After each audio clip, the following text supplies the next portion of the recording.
We are in the end of class 6, and we are in chapter 3, I believe, verse 4. Perek Gimel Pasuk Dalet. First, Nomi is sending Ruth to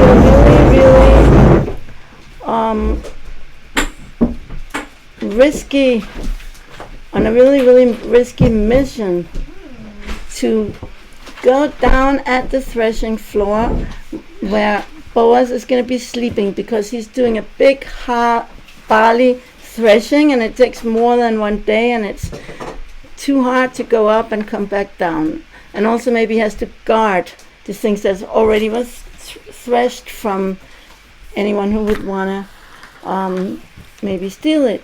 But anyway, so that's what he says. And she says to lie down next to Boaz and to uncover his feet. Okay, and one thing that's really important is to notice that in this whole section, starting maybe at least from verse 3, it's written, I will go down, but we pronounce it, you will go down. And this is like similar to when Rivka sent Yaakov to pretend being Esav to get the Bracha. Remember that? Mm-hmm. And when she did that, she says, because Yaakov was scared, but maybe my father will be angry, maybe he'll find me out and he will like curse me. And she says, the curse is on me. Like I'm taking responsibility, like I'm the one who's orchestrating this. So I think that the best things happen in the Torah and in our lives when it's teamwork. When it's not like one person is doing it, what we did together. Yes. So I think that's, in general, that's like you have Moshe and Aharon that worked as a team. You have Miriam and Yocheved that were two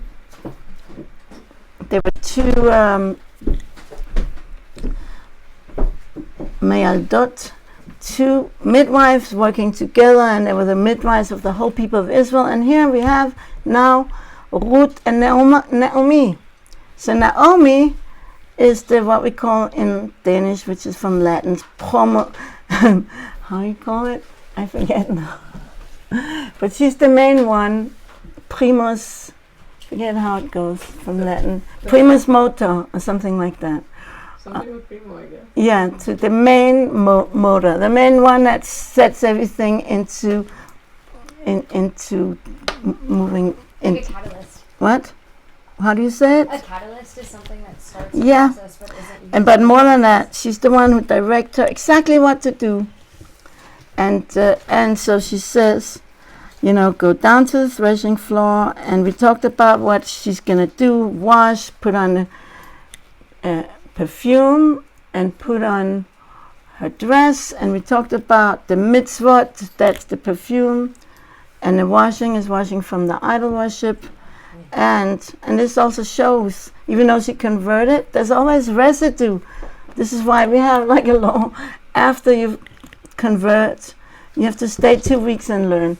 At least that's the minimum. Sorry about that, because you've been here a long time. But it's to show, now I'm Jewish, now it really counts. And not like, oh, I'm running away like at Matan Torah. It's the reason why we learn all night. Do you know why?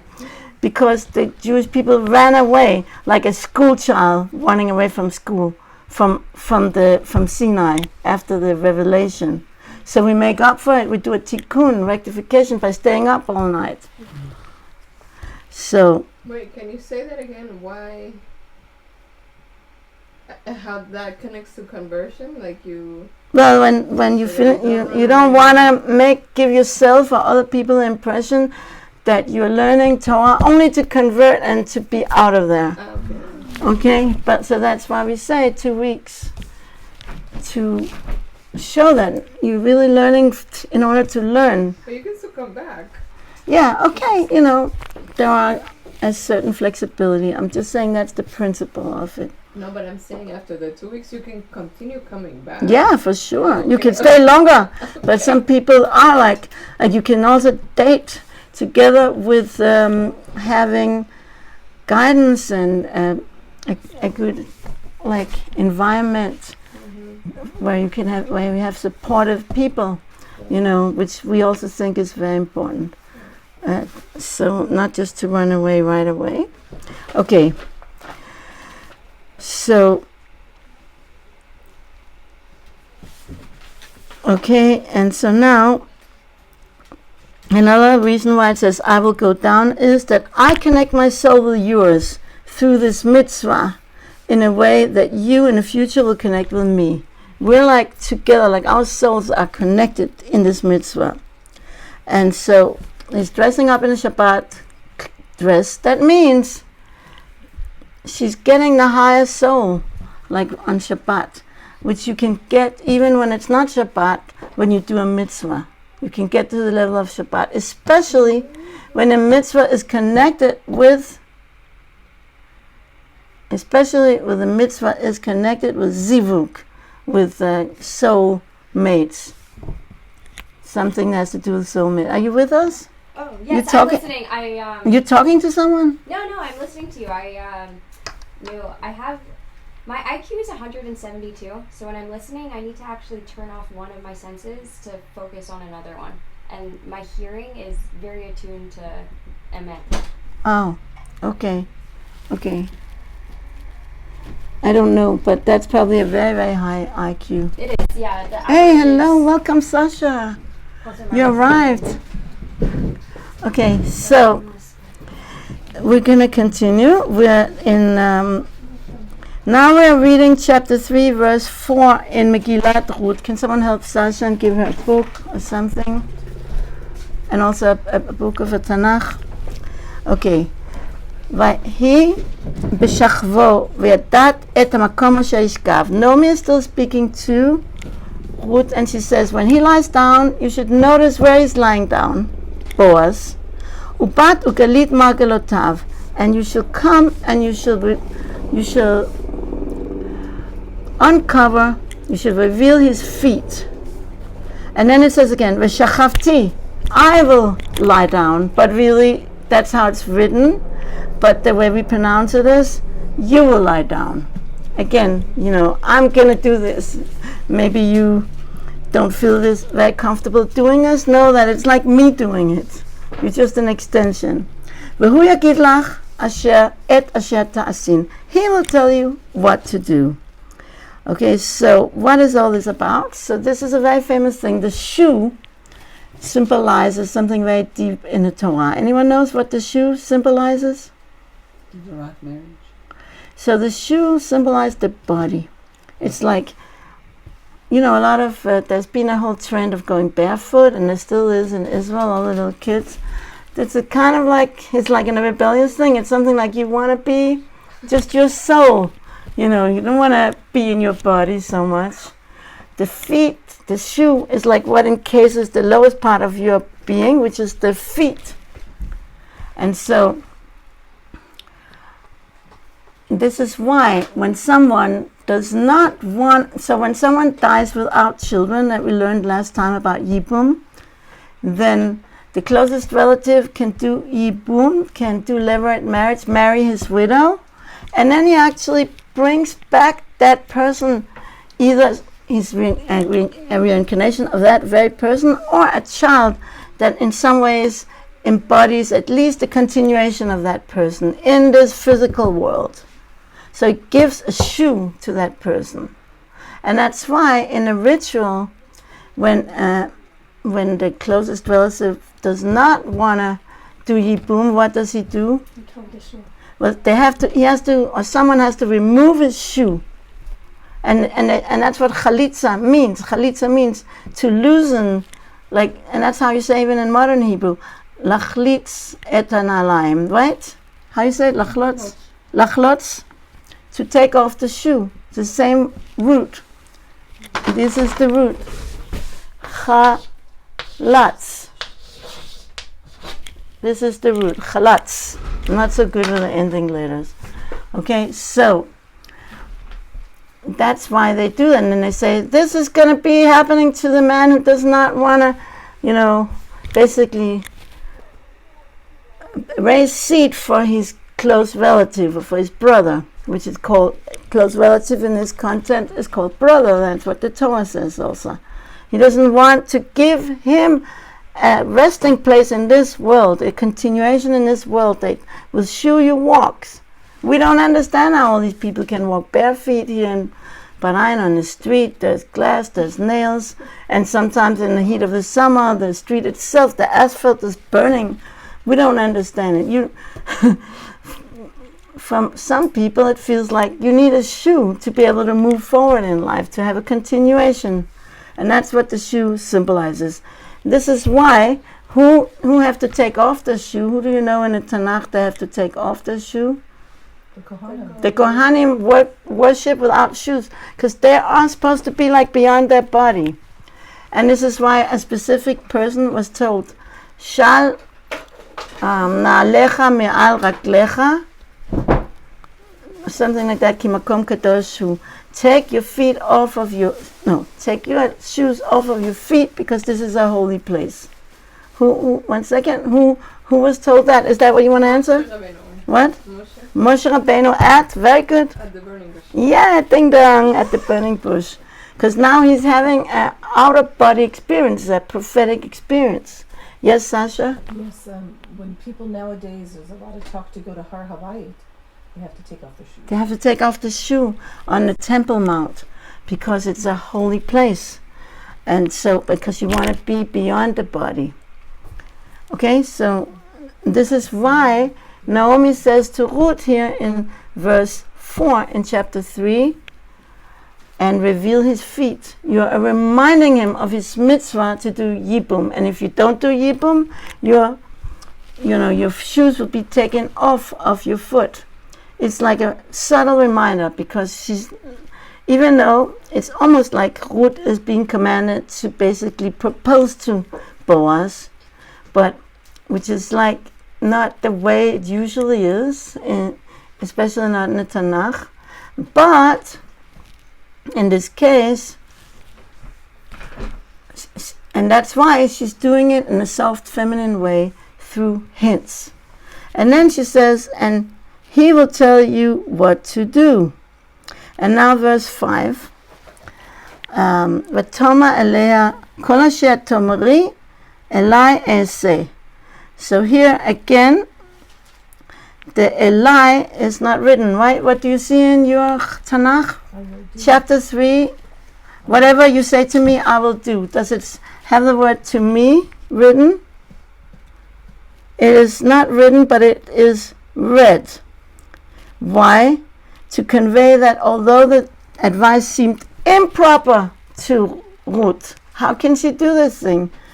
Nevertheless, since she, Naomi, had given this advice, Ruth would not do otherwise. But she couldn't feel like what you say to me. It's like, it's you're saying it. It's not like to me, I can't accept it, but I'm doing it because I trust you. That's one interpretation. You see it, that it's missing there in the writing? What pasuk is that? You just see the vowels hanging in the air without the consonants. You should look in the Tanakh. Yeah, you're right. You see it? Mm-hmm. Okay, so that was the first interpretation of why they're missing. There's two other ones.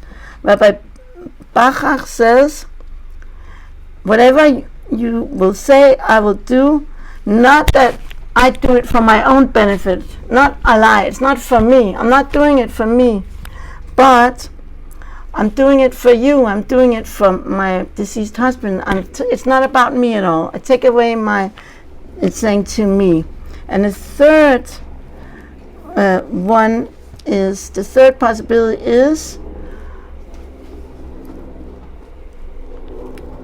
upon me it is to figure it out. Like it's read Eli, but it's not pronounced, it's not written, so you can understand it like Alai with an ayin instead of an aleph. So it will be upon me to figure out how to do it, because this looks like I cannot do this.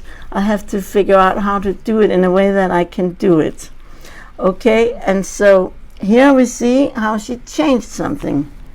In verse 6, ותרד הכהן ותעש ככל אשר ציוותה חמותה. She went down to the threshing floor and she did everything that her mother-in-law told her. What did her mother-in-law tell her, and what's the order of it? She told her, right, the verse we read on Sunday, she told her, first, wash, put on your perfume, and put your dress on, and then go down to the threshing floor. What did Ruth do? She dressed only when she got to the threshing floor. Very good. She first went down to the threshing floor, and then she did everything, all of the things that Naomi told her. Why? It's all written in text number 8, but we're not reading it. You can skim it yourself. Why? Because when someone is speaking to you, they're speaking from a neshama. And where does our neshama come from? Selam Elokim. So when someone else is speaking to you, they're speaking to themselves, they're speaking to you, and they're speaking through God, if they're connected as a vessel through Him. And so when they say Him or you, it's not just you.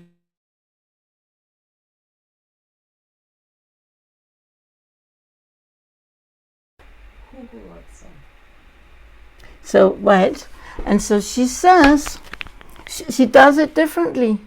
Why would she do it differently? What the difference, that specific difference that she changes? Why wouldn't she first do what her mother-in-law said? Why wouldn't she do it exact? First wash, put on perfume, put on your dress, and then go down. Why not? Yes, Sasha? Maybe it was an Indian of tzniut. Exactly, it's an Indian of tzniut. And because if you walk down, in public, a young, beautiful woman, she was 40, but that's still pretty young and beautiful, then, and smelling good, people that will walk by will notice her, and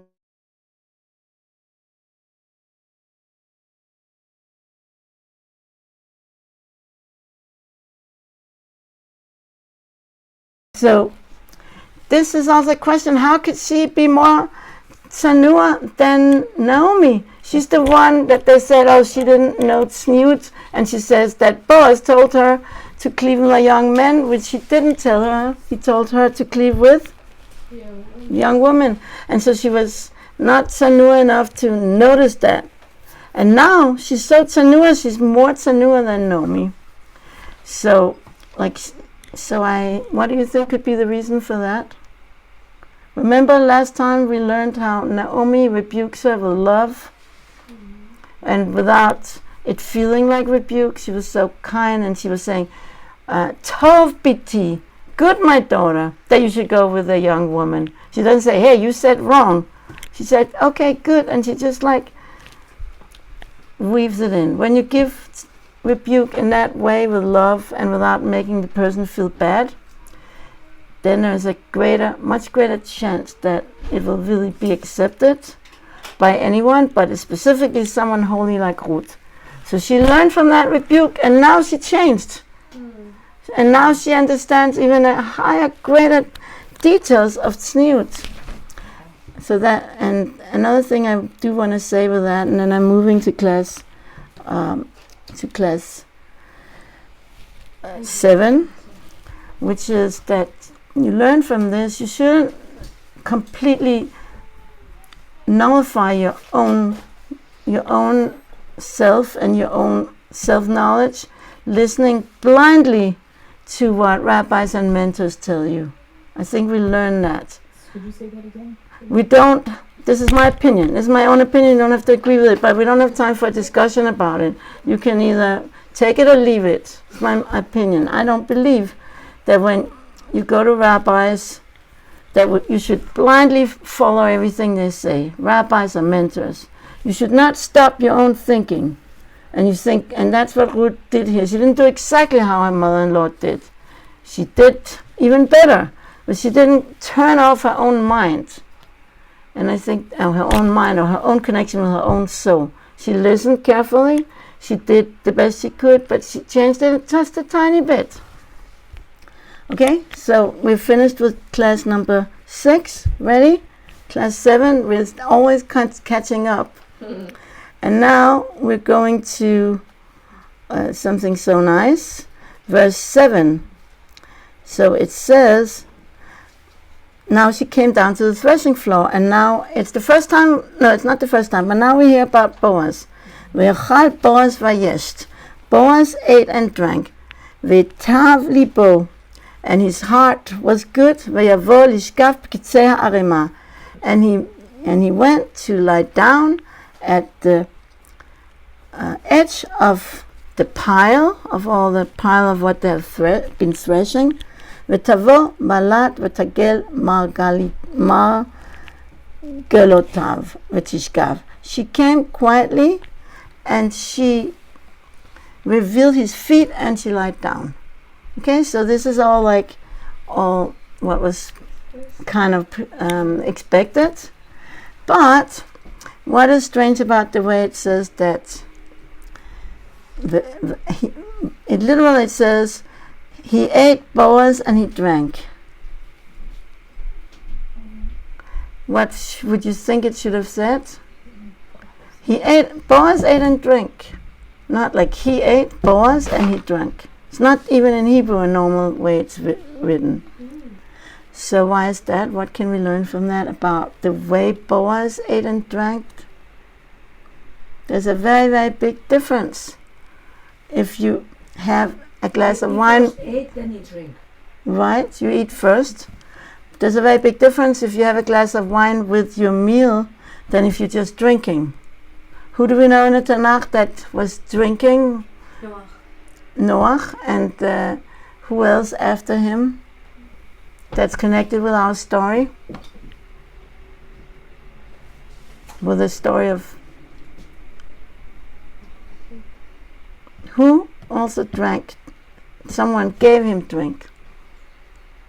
In chapter 18 of Bereshit. You have it? Lot. Ding dong. He only drank. He didn't eat. Here is going to be a tikkun, rectification.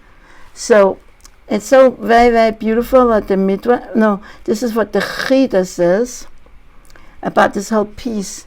He says, first of all, Rashi said his heart was good. He dealt in Torah. Like his heart was good. Vitevli bo. It didn't say vitevli bo yain, like it says about Achashverosh. His heart was good with wine, but it says his heart was good. En tov ele Torah. There's no good except Torah. He was good. He was learning Torah, and he was also very, very happy that Hashem had ended the famine, and he was praising Hashem for ending the famine. That's what the Targum says. But the Chida says really interesting about this whole piece that we didn't get up to yet. But he says he was involved in Torah, and others say he was seeking a wife, and maybe both are possible, because when he was involved in Torah, he also thought about a person who lives without a wife lives without Torah. It's like a saying. So one led to the other. And then he also says it was like a miraculous divine providence that Ruth, what's the first word she says to him? You have to go a little bit fast forward when she speaks. That's going to be in verse 10, I believe. I'm finding it. And I have to scroll a lot forward. All my commentaries. Yes. What is the first word she says? Anochi. What do we know about Anochi? The word Anochi, who says that? Me and God.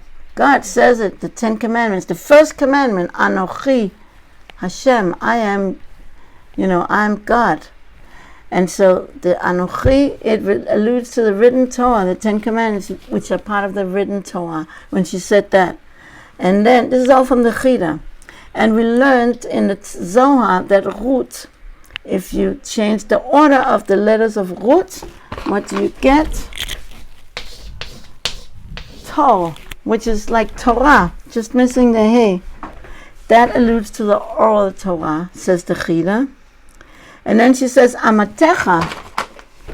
Amatecha, also in verse also in verse 9, Amatecha. If you take away your maidservant, what do you get? Oops. What do you get if you take this emet? And that's what happened here. And it means your truth. This is like when you learn Torah, you get your truth. And so, and later he says some more things we're going to see. Okay, so now we're going to go to what happened when he woke up. What happened was, Naomi had told her, see where he lies down, and lie down next to him, and he will tell you what to say. But this didn't happen, because he fell asleep, and he didn't notice that she lied down next to him, except in the middle of the night. And you know, like, in the middle of the night, everything seems more scary. And so he woke up in the middle of the night. That's what it says in verse Chet. The man was trembling, and he was holding on. The word yilafet is a very unusual Hebrew word, but this is used when Samson held on to the the pillars of this building where all these Plishtim, all these Philistines, and he has such power, and he took down the whole building, and so many people died. I forget the number, but that's the word. He held on to those pillars. And so let's finish the pasuk. V'hinei isha shochevet margalotav, and behold, a woman is lying down at his feet. How do you think he felt? Okay, so there's a lot of very funny things going on here. The man trembled and on. It says, Rashi says, he held onto the arms of the woman. He's like, okay, it's like kind of a little bit romantic almost. And then, Almost. not exactly. And then Ebenezer says, how did he know it was a woman? It's dark. So Ebenezer says, maybe there was moonlight. Or the other explanation Ebenezer gives is very interesting for me, because, you know, today not all religious Jewish men wear a beard. And in Chassidut, we say that's very important to have a beard. But not all Chassidim do have a beard. So here we have a proof that in the biblical times, please turn off your phone. In the biblical times, all Jewish men would grow a beard. How? Because Ebenezer says he saw that she didn't have a beard. So then he then he was sure it was a woman. That means every Jewish man had a beard. Okay, that's very interesting. That is cool. And it's also cool that every Jewish man could grow a beard. Do you know what I mean? It's like there's some indigenous men, like Chinese and Japanese. Yeah, that cannot grow beards. So it's just right, that's interesting. Because a beard is rachamim, is compassion. Anyway, so now I have a question that I thought, what's the connection, since this word vayilafet is so unusual? And it's mentioned about Boaz, and it's mentioned about Shimshon. What do they have in common? There must be some kind of connection, since the same unusual words are used in both cases. What? Yes, Shasha? Do they have long hair? That I don't know. I'm asking a question, That's not it. and now I want just to relate to my question. Anyone has any idea what's the connection?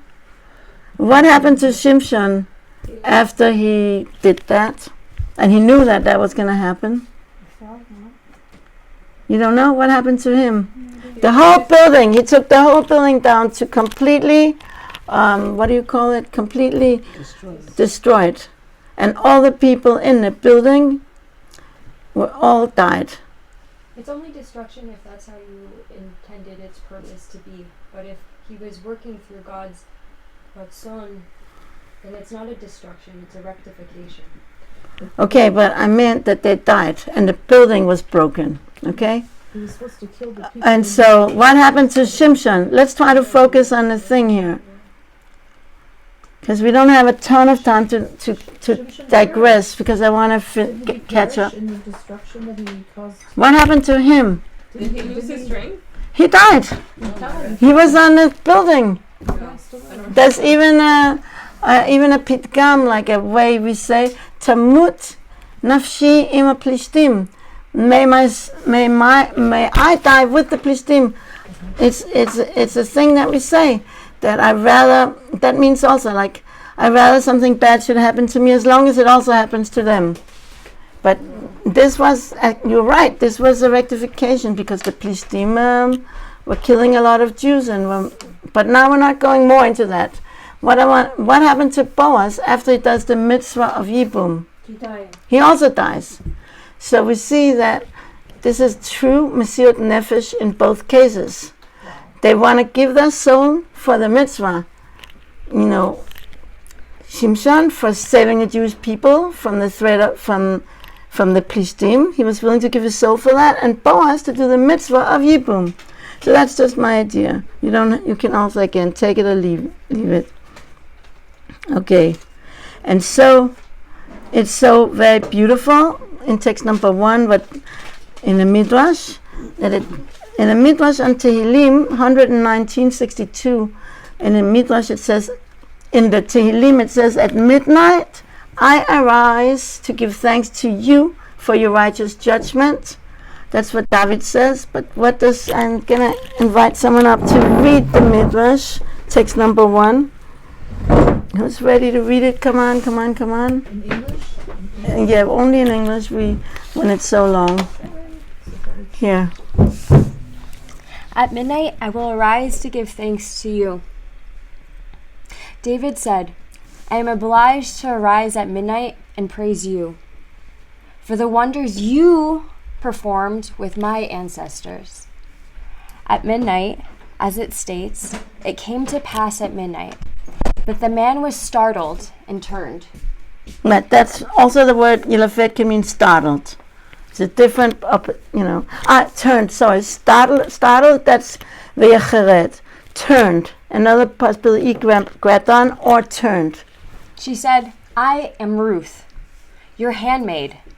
He told her, stay over tonight, as Hashem lives. Ruth 3:8-13. This teaches that he swore to his Yetzer Hara, negative impulse, which is inciting him by saying, you are single and she is single. This is the opportunity you desire. Immediately that righteous man swore, as Hashem lives, I will not touch her. Not only Boaz, but all the righteous swear to their Yetzer Hara. So too, we will find that when Shaul fell into David's hands, David said, as Hashem lives, Hashem will strike him down, or his day will come to die. In other words, I'm not going to put my hands on him to kill him, even though he's trying to kill me all the time. So the first point, there's 2 points in this Midrash. So the first point is, I thank Hashem. What does David thank Hashem for? That in the midnight, what happened at midnight that he's thanking Hashem for in between Ruth and Boaz? Doesn't spell it out here. Basically, other Midrashim says, this was the same midnight that he woke up and he was startled and he turned and he saw a woman lying at his feet. And then she says, he just asked, who are you? We're going to see. And then David is saying, thank you for what? What could have happened? He might have accidentally killed him. He might have cursed her and, get out of here! What are you doing here? This is not Tsanua. And if you'd done that, says David, where would I have been? I've never been born. Wow. That's why at midnight, every midnight, he would wake up, David, and thank Hashem for that. For that my great-great-great-grandfather did not curse my great-great-grandmother so that I could get born. And then besides that, so then the second thing we're going to discuss a little bit later. But now, it was from Hashem also that he only woke up by midnight. Midnight is a very, very holy time. There's lots of people, like especially, Kabbalists and also Breslov Hasidim, they wake up at Chatzotz, at midnight, and they read different Tehillim, and they learn, and they do like rectifications that can only be done in midnight because it's furthest away from all the distractions of the day before and the day after. It's like everything is quiet and clear, and there's no. And by the way, you have to remind me because I think I'm going to be teaching at midnight. I'll have to find out when that is on Shavuot, and you have to remind me at midnight. I want to take a 1 minute break, and everyone will pray using that midnight time and to take a moment for silent prayer. Okay, so that's one thing. And now, why didn't Boaz do anything? Basically, now we're going to see that Ruth is kind of proposing. Verse 9. Vayomer mi'at. So he says, who are you? That's all he says. And then she says, Vatomer Anochi Ruth amatecha, what we talked about before. She said, I am Ruth, your maidservant. Ufarashtach nafecha al amatcha ki goel ata. You shall spread your wings on your maidservant because you are a redeemer. So this is very, very beautiful. I wrote a melody for that. I'm going to sing for you in a minute. You are a redeemer, to redeem my husband's soul and to redeem the land that used to be his, which is also very important because the name of the person that passed away needs to be mentioned on his field. And so, why is she saying, spread your wings over your maidservant? What does that mean? Two things. Take me under your wing. So that's basically proposing. In a way. What? Yeah. Say it again. That's basically proposing. She's saying, spread your wings over your maidservant because you are a redeemer. You have the mitzvah to marry me. That's what it is to redeem. So spread your wings over your maidservant. Like, take me into your house and as a wife. She's basically saying that. Malbim goes even further and says, birds do spread their wings on their mate while mating.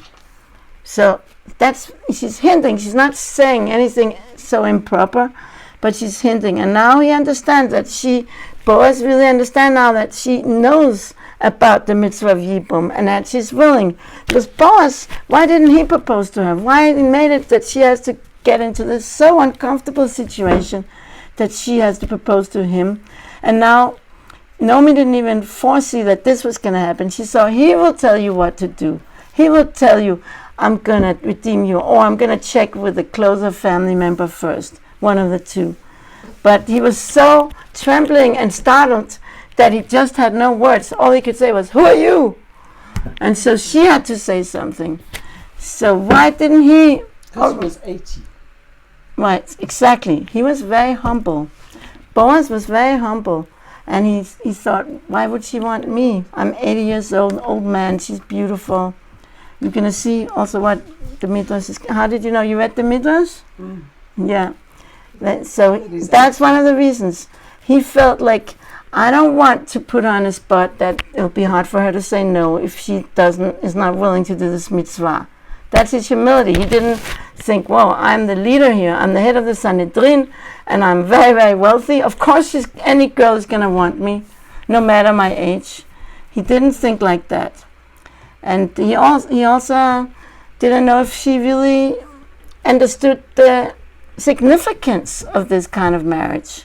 And that would be important. But now when she talked like this and she uncovered his feet, all these hints, it was clear that she understood the mitzvah. And she said, Goel, you are a redeemer. She understood the meaning of the mitzvah. She's a new convert. Like, this is a very complicated concept. Yeah. And she understood. So he wasn't sure. Oh, by the way, spread your wings, or Parashta knafecha al amatecha, spread your wings over your maidservant, can also, knafecha can mean wings or can mean corner. So it could also be a hint, an allusion to the tzitzit, that you have to put tzitzit on the corners of your garment. Knafecha, that's the word that it says. And so that has to do with, this is a mitzvah. I'm aware this is a mitzvah that we can do together. And so I'm going to sing you this song. And you can sing with me, because I'm not a performer. I'm a singer longer, as you know. And I really don't sing that super good. And a lot of times I don't have a voice. Okay, let's see if I remember. I did not practice it. I forgot.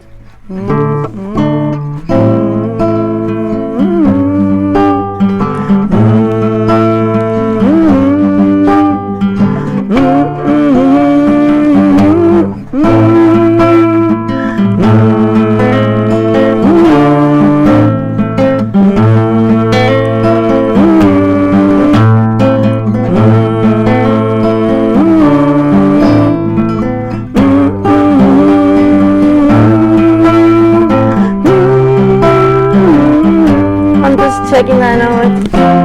The melody, and then I'll sing the words.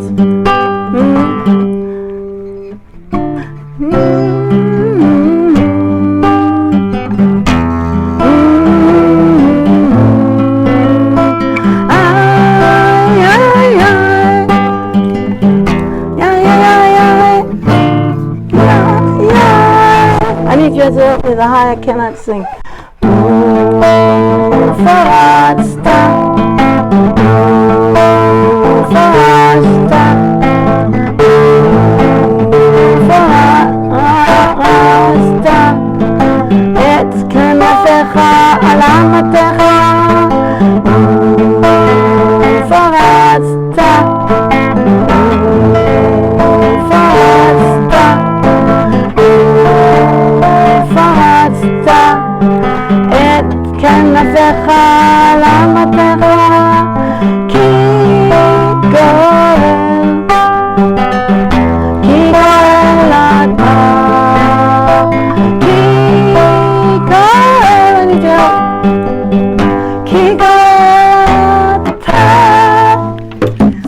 So that's the melody. Yeah, so Baruch Hashem. And I want this, that reminds me, because I'm really working on not leaving my creativity now, because I left it for so many years. So today I wrote a prayer for my granddaughter. So I want to dedicate also the rest of the learning, and also retroactively for her Hodaya Bat Namachel, that she should go in a true way and love herself as a woman. Okay, so now, verse 10. Now, this is what David HaMelech is thanking Hashem for. Now he says, after he finds out who it is, and she makes this kind of brave proposal that's so out of character for her, that's so naturally tzanua. What does he say in verse 10? Vayoma brucha at laHashem piti. He says, blessed are you to Hashem, my daughter. He's not saying you're cursed. And now he says something so beautiful. Hetaft chasdecha acharon min harishon. Your last kindness is greater than your first kindness. What was the first kindness? That she chose him. No, what's the first kindness? Yeah, you're right, but that's the last kindness. What she did before, what he already praised her for in chapter 2. It's been told me. She shared the meal with her. About the mother. Yeah, everything she did with her mother-in-law, for her mother-in-law. Yeah. She went to clean and to support her mother-in-law. Even though she was a princess, she went to be like from princess to pauper for the sake of really dedicate herself to her mother-in-law. So that was the first chesed. What's the last chesed? Now he says, "Lebilti lechet acharei hapachurim im dal ve'im ashir," that you didn't go after the young men. A pachur is a young man, whether poor or rich. Okay, so so that's what you said. That's the huge chesed that you're willing to marry me. Like, why is that? How old is Ruth? How old is Ruth, kind of? What are you saying? Huh? She's 18. No, he is He was 18. How old is she? Yeah, so it says that we're gonna get to it. In the Midreshet. We're gonna get to it in text 2. So maybe you come up, Deanna, and read text 2. I'm gonna put this in the corner. I'm gonna hang that back up. You can start. Text. Blessed be you of Hashem, my daughter, for you have shown more kindness. Rabbi Yochanan said, a person should never refrain from going to an elder for a blessing. Boaz was 80 years old and had never fathered a child. When that righteous woman prayed for him, he immediately remembered in heaven, as it states. Nomi said, blessed be he of Hashem. Remember that when Ruth came home with all what she had gleaned, and he says, "Blessed is he, Hashem." He didn't even know who it was by Hashem. She blessed him, and so that helped. And everybody is blessing everybody in Megillat Ruth. That's a very important theme. And when Boaz first came to the field, he blesses his harvesters, and they bless him back. And he blesses her also now. Okay, go ahead. Okay, Reish Lakish said, Ruth was 40 years old and had never conceived while she was married to Machlon. Because if she had, then Machlon would not need Yibum. Yibum, exactly. Right. When that righteous man prayed for her, she conceived. Oh. Because he said now in verse 10 that we just read. As it states, blessed be you of Hashem, my daughter. The rabbis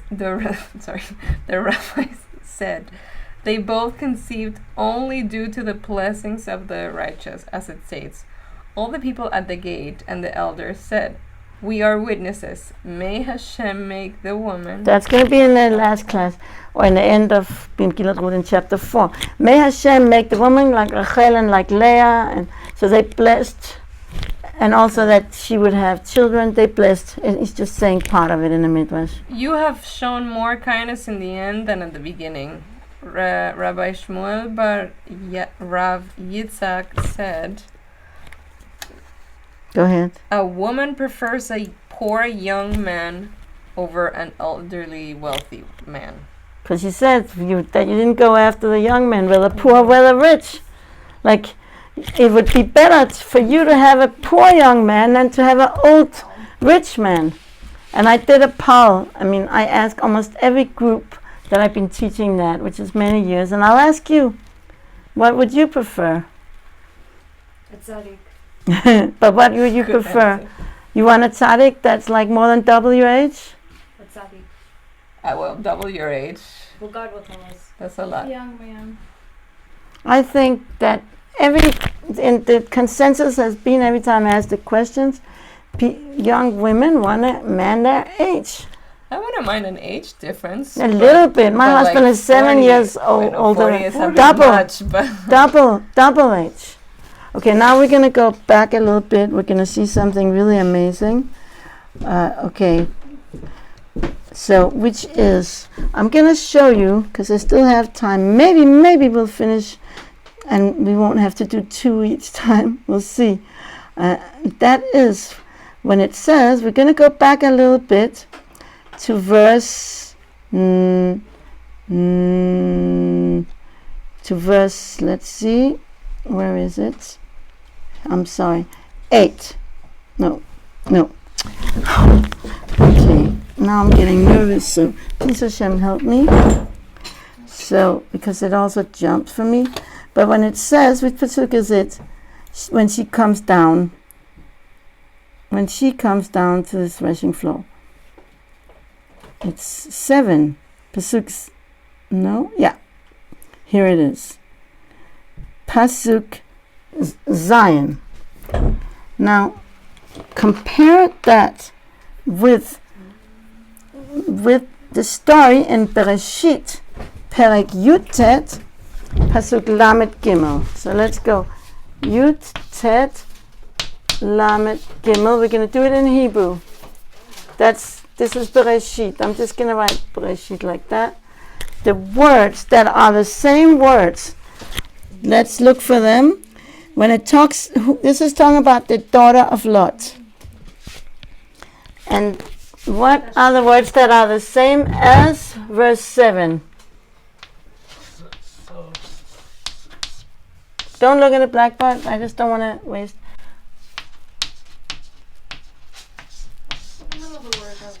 What?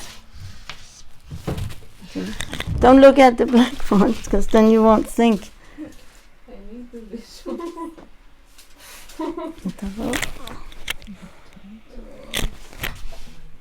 Okay, what does it say in Megillat Ruth?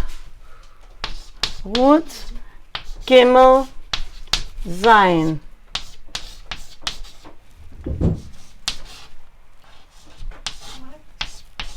Do you see it? I wish I had more time to let you really think about it, longer time. What is it? This means v'tavo v'tishkav. She came. It says came the elder daughter. You know, I'm not writing all the words. And then she lied down. Oh wait, I missed it here. In Megillat Ruth, verse 7, you have it in front of you. What does it say there? V'tavo balat v'tish. Oh, I missed again because I'm trying to write it fast. Tishkav. Do you see this? I want you to see it, not just take my word for it. I don't see how it's the same. What are you not seeing? No, it's the same.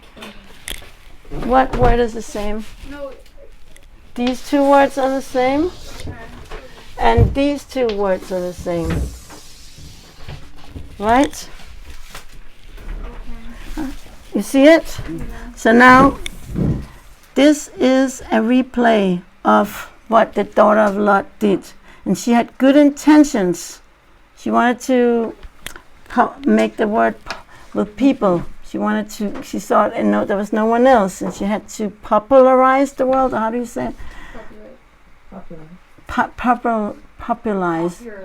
Popularize the world. She had good intention. Now Ruth is coming as a reincarnation of the daughter of Lot, who had a good intention, but now she's doing a good act. She's enclothing the good intention of the daughter of Lot with a good act, with a good action, because she's not doing anything wrong. They're not going to be intimate this night, as you're going to see in a moment. And so, what about this word in the middle? Lot. Balat means quietly, peacefully, says Rashi. Quietly and peacefully, like she tiptoed, like she didn't really want to wake him up or anything.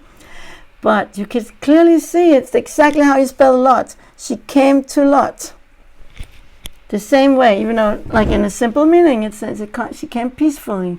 But really, you can also interpret it. This was in a level of remes, in a level, like in the Pardes, it's a level of illusion.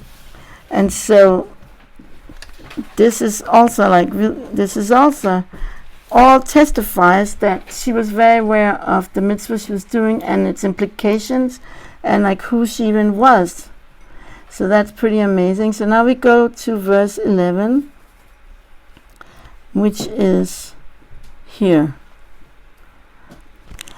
ועתה ביתי, אל תראי, כל אשר תאמרי אעשה לך, כי יודע כל שעה עמי, כי אשת חיל את. So now, my daughter, don't worry. Don't be afraid. Because everything you say, I will do to you. Because the whole entire gate of my people know that you're an Eshet Chayil. What is he saying in other words to her? What does all that mean? It's almost like he's accepting her proposal. Yeah, he's saying, yes, I will give you this proposal. I will. Exactly. I'm gonna take care of you. And I do. And if you think, what's so funny? That she was like, it's like he's saying, I do. No, like yeah, you do, normally the man. She's accepting it. Yeah, exactly. Yeah. Yeah, so it's turned over, and then he's in case. Why does he have to say the whole gate of my people knows that you are And Eshet Chayil, why is that important? Because maybe she'll say, people are going to talk you out of it. You're too high level to marry like a Moabite convert. And he says, no, don't worry. No one's going to talk me out of it. I'm going to do it. And in any case, everybody knows that you're an Eshet Chayil and you're very worthy. Okay. And also that reminds me, the gate of my people is a strange expression, which refers to, in Eshet Chayil, V'yaluha b'sharim ma'aseha. They will praise her deeds, the Eshet Chayil, in the gates. But now he's starting to hesitate. V'atam nam ki go'el anochi, verse 12. V'gam yesh go'el karov mimeni. But even though I am a redeemer, there is a closer redeemer. We talked about that. There was 4 brothers of Elimelech, and there is a brother. Elimelech died. Naomi's father apparently died, but there's a brother alive. And then he is the son of a brother. He's the nephew, but not a brother. The brother is closer. He's the cousin. No, he's the nephew, and that was right. So, therefore, I'm not doing anything now. I'm checking out and giving him the first right. But I will make sure. Either I'll make sure that he marries you, and if he doesn't want, I'll do it. And this is also why it says in that text number 1 about he swore to his Yetzirah, because his Yetzirah said, she's single, I'm single, you're single, she's single. Let's just do the thing. Because in Yibum, you're allowed to get married without witnesses and ketubah and anything. That's special just for Yibum. So, because it says, Yavama Yavo Aleha. Like the one who does Yibum will just be with her, intimate, and that's it. That's their marriage. They don't need anything else, yes? Is there a reason why nothing else is needed? Because there's such a big mitzvah. But so his Yetzirah was very strong, because there's also, he could rationalize easily. And he said, no, I'm going to do this right.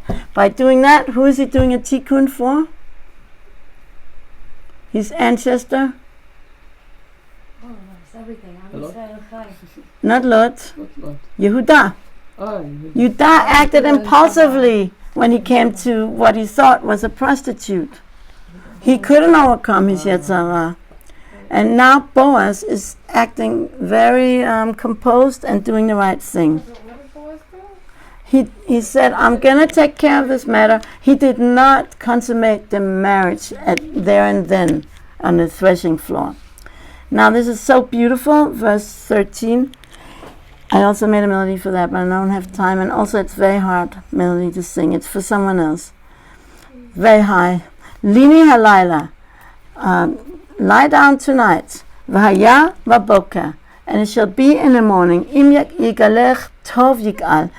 If Tov will redeem you, let him redeem. Or, if he will redeem you, that's good. 2 ways of understanding. One opinion is Tov was his name. Another opinion is, if he redeems you, good, well and good. But if he doesn't want to redeem you, ugaltich anochi, I will redeem you. Chai Hashem shichvi ataboka. By Hashem's life, lie down until morning. So that's why he swears to his Yetzirah, I'm not going to touch you. And so, so he swore that he wouldn't touch her until he talked with Tov, and he also swore to her, but one of us are going to marry you. So he swore double. Now there's such a beautiful Zohar about this pasuk, that this pasuk is talking about all Israel. And you can actually unscrabble it when you take the word lini, li, ni. So let's just see. And it's the last letter of the 4 exiles of the Jewish people. Yavan, like this is like it becomes an ending nun, and Yavan. I'll get it. And wait, not Romi, I'm sorry. What did I say? Li, I made a mistake. Here's Romi. I'll explain it. Romi, Li, Madai. Paras umadai. Paras umadai. This is the youth of the Madai. There's 4 exiles, okay? And the first one is the Babylonian exile. So it ends with the Lamed of Lini, Bavel in Hebrew. The second one is 2, Paras umadai, Persia and Media. It ends with the Yud of Lini, the second letter of Lini. Then the third one is Yavan, ends with Nun, like it's the Nun of Lini. And the fourth one is Romi, Rome. That's spelled Romi in Hebrew. So this is an allusion, this whole sentence, to the exile of the Jewish people. This is, and all what we've gone through, and it's also an allusion to how we will get to the Geula.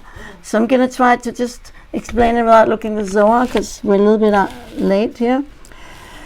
Lini halayla. Laila is always a metaphor for darkness and exile. Like now, sleep in your exile, but it shall be in the morning. That's the Geula. When the sun comes out, when it's light. Im yigalech tov, yigal, and if you're en tov ele Torah, right? There's no good except Torah. If your Torah learning and your good deeds will merit you for redemption, let that happen. But if not, you don't have enough merit, you don't have enough Torah learning for redemption, like they won't want to redeem you, I will redeem you, says Hashem. I swear that I'm going to redeem you. Just be patient, lie down unto the morning, meaning unto the Geula, even if you're not worthy. This is basically what I remember that the Zohar says. Isn't that beautiful? So, and then now, and also it says, V'haya baboka, it should be in the morning. Haya is always happiness. V'haya ki tavo el haaretz. The opposite, V'hi b'mei hachashverosh. Like, Haya is always language of happiness. It's, okay, now let's see. Yud Dalet, maybe will be the last pasuk for today. V'tishkav margolotav at haboka. So she lied down unto the morning with the kampeterem, yakir ish et re'ehu. And she got up before a person could recognize his friend. Vayoma al yivati kiba isha hagoren. She's very concerned about his reputation. It should not be known that a woman came to the threshing floor at night, because it can mess things up. Also, Bracha comes in a hidden place. We don't want to have all kind of people, chatting about this. You wouldn't understand. Right. And now, exactly. Tet Vav. I do one more. Vatomer havim hamitpachat asher alaych. Take your tichel, your scarf that's upon you. She probably had a few. Vachazipa, and hold on to it. V'tochespa, and she held on to it. Vayamat shesorim, and so he measured 6 measures of barley. V'yashet alea v'yavo ha'ir, and he gave it to her, and he came to the city, meaning that they split before they came to the city. They walked part way together, and then they split, so no one really would see you together. That is a measure of breakfast for 2 people, for her and Naomi. And because of that, Naomi knew he's going to take care of the thing today. All these things are like, everything is hints. Okay? Yeah, I also love it. And then it talks about, it's also a hint too, in text number 3, that there's going to be 6 holy people come from her, and one of them is also David, and also Mashiach, Daniel, Hananiah, Mishael, and Azariah. And each of them are going to have 6 special qualities. Everything is hinting, the numbers and everything. And what is it? So it's 6 things. I checked it, how it became 6. Wisdom, understanding, counsel, might, knowledge, and fear of God. Each of those 6 that comes from her have those 6 amazing qualities. Okay, so now it's very, very interesting that Hamitpachat Asher Alaich, what are the 3 ending letters of these 3 words? mitpachat asher alayich, and unscrabbles it, keter, crown. Like he's saying, David is going to come from you, Mashiach is going to come from you, and it's all symbolic. Everything is symbolic.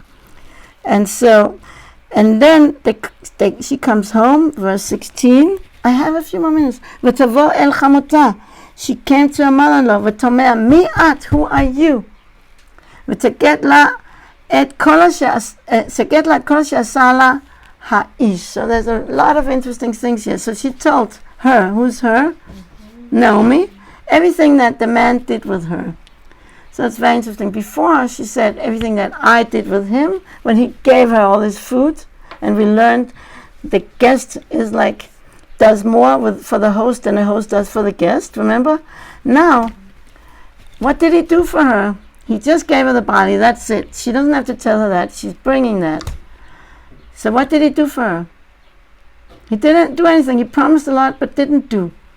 So what we learn from that? He didn't do yet. First of all, the promise of the righteous is like as if it's done.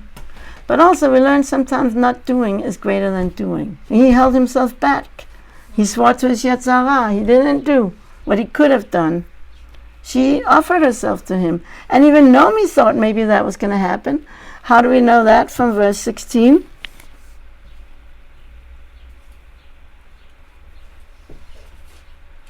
How do we know it?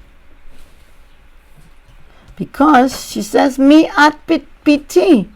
Who are you, my daughter? She knows who it is. Otherwise she wouldn't call her my daughter. If she thought, who's this strange person?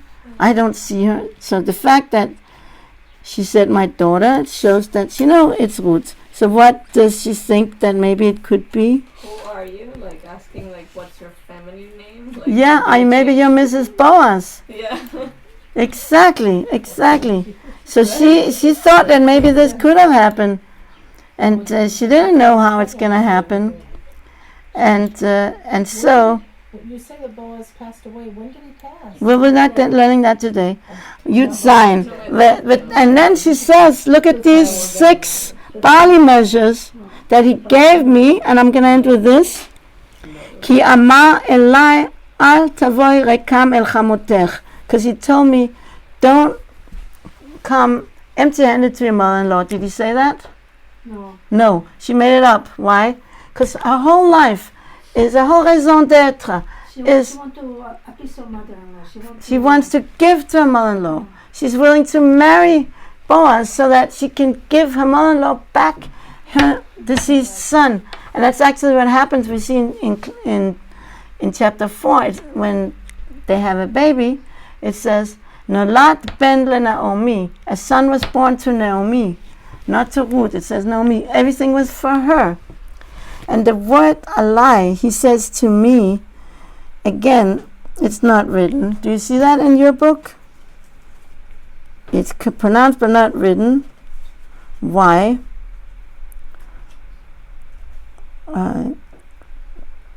Okay, you know what? Let's leave that as a question for now. But she's not wanting, she's so self-effacing. She doesn't want. I'm going to just finish this, the last pasuk. It's a miracle. Midreshet. So then Naomi talks and says, V'tomer shvi biti. Rest, my daughter. Not just sit, but what do you call it? Sit and do nothing. Shev al ta'asi. That's the negative mitzvah. Don't do anything. Until you know how the matter is going to fall. What's going to happen. Now you have to wait. We both did everything utmost of histadlut, of effort. I told you what to do, and you did it, and you did everything you could. Now the ball is in whose court? Boaz and Hashem. And then she says, because this man will not quiet down until he completes this matter today. Now, that was hinted in the amount of barley they got for one meal, for 2 people. And also she knows him. And so there's also this word kila, which is a red, I'm finishing it, since decrees issues from heaven. And kila means completed, and this is a big theme in Megillat Ruth. The kala, the daughter-in-law, is the same word as completed. We talked about that. Kilu, the completion of the harvest. This same root of this word is mentioned so many times in Megillah, because this is all about weaving a tapestry of completion. All the strings are coming together from all different places, from all different generations, from all different incarnations, reincarnations, from Lot's daughter to Tamar to Ruth, to everything is being completed. The completion, that's the Geula. And so that's it. So what we have to learn here, there's always a balance. Now going down, in more practical terms, how to live our lives, there's always a balance between histadlut and bitachon. Histadlut means effort. Let's say you want to get married, so you should make a profile. You must make a marriage profile when you're ready to date. Okay? What? More important than wearing a wedding dress. Photo shoot. Yeah. And so you do histadlut, but you also have bitachon. But people who don't do any bitachon, if anyone want my help, I will offer my help. I'm very good at helping with things like that. But you have to take the first step. You have to make your draft of your profile, and I'll go over and tell you my advice of what to change. And you don't have to listen to me blindly. If it makes sense, you do it, and if not, you don't. You choose. Okay, so this is very important to know the right balance between bitachon and histadlut. I know a woman that she says, okay, I'm not going to do anything. I'm just going to pray. But if Hashem wants to send me my bishet, my soulmate, He'll send me. I'm not going to do anything. That woman is for many, many years still not yet married. Okay, the women that I know another woman that was 45 years old. She's a convert. She came to Israel and she was like, I want to get married. She went to a lot of matchmakers. She had a profile, and she was very, what do you call it? Proactive. Proactive. Yeah, proactive is the word. Exactly. She was so proactive about it, and she got married to a wonderful person, and who was a widow, and had 10 children. Wow. So she got all these children, and now she has all these grandchildren. This is a while back now. She's in her 50s. So it's 10 years, at least 10 years ago, if not more. And she's very happy, and we had them for Shabbat several times. Their husband is a real mensch, really special. And it was also really good for him, because he always loved to take care of children. So I'm just saying, you need the right balance. You can't just do. If you do, you can do too much. You mess everything up. Like, for example, if you try to help chickens hatch from an egg. I talk from experience, okay, because I have to. If you try to help, they're starting to hatch, but they're taking a long time getting out, and you try to just help a little bit, it won't work. They won't survive it. You can't do too much, and you can't do too little. We are walking on a tightrope. How much we should do histadlut, how much we have to be proactive. That's a good word for histadlut. And how much we rely on Hashem, because of course everything is Hashem. So I'm ending with that. Thank you very much. Thank you. Okay, now I have to get into this. Litraot. We need you, Yocheved. Come. Come. Come. He's not a morning person.